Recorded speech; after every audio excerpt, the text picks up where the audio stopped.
হ্যাঁ, কালকে চক্ষু হাসপাতালে কিন্তু যেখানকার যে কর্মকর্তা আছে, কর্মচারী আছে, তারা কিন্তু কর্মবিরতি যায়। সেই কর্মবিরতি পরিপ্রেক্ষিতে কিন্তু সকাল থেকে হাসপাতালে কার্যক্রম বন্ধ থাকে এবং বিভিন্ন জায়গা থেকে মানুষজন আসে চিকিৎসা নেওয়ার জন্য। সেই চিকিৎসা নেওয়ার জন্য ব্যাঘাত ঘটে।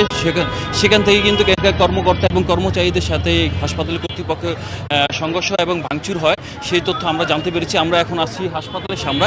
আমরা একটু এখানকার জুলাই যে আন্দোলনরত আছে তাদের সাথে একটু কথা বলবো এবং সকাল থেকে কি ঘটনা হয়েছে সেই জিনিসটি জানার চেষ্টা করবো। একটু যদি বলতেন সকাল থেকে আসলে মূলত কি ঘটনা ঘটেছে। সকাল থেকে আজকে পরিস্থিতি শান্ত ছিল। আপনি যেমনটি বললেন যে হাসপাতালে কার্যক্রম বন্ধ ছিল। এর আগে আপনি জানেন যে আমাদের 4 জন ভাই সুচিকিৎসার জন্য বিষ খেয়েছিল, তো এই জন্য তাদেরকে হাসপাতালে নেওয়া হয়েছে। এরপরে আজকে সকালবেলা যখন হাসপাতাল কর্তৃপক্ষ খোলে, ওপিডি বেশের পেশেন্টগুলো আসে, তো এর মধ্যে আমাদের কয়েকজন ভাই হচ্ছে ডিরেক্টরের রুমে যায়। তারাও সুচিকিৎসার অভাবে স্যারকে বলে যে স্যার আমাদের যদি সুচিকিৎসা না হয় তাহলে তো আমাদের বেঁচে থেকে লাভ নাই, আমরা স্যার এখানে সুইসাইড করব স্যারের রুমে। তো স্যার আমাদেরকে পিতৃতুল্য, উনি আমাদেরকে সম্মানের সাথে বলেন এবং স্নেহের সাথে বলেন যে আমরা বিষয়টা দেখছি, এটা ওখানে সমাধান হয়ে যায়।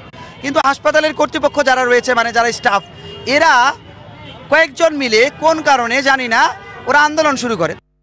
এই ঈদে জামা জুতো অ্যাক্সেসরিজের ডিসকাউন্ট।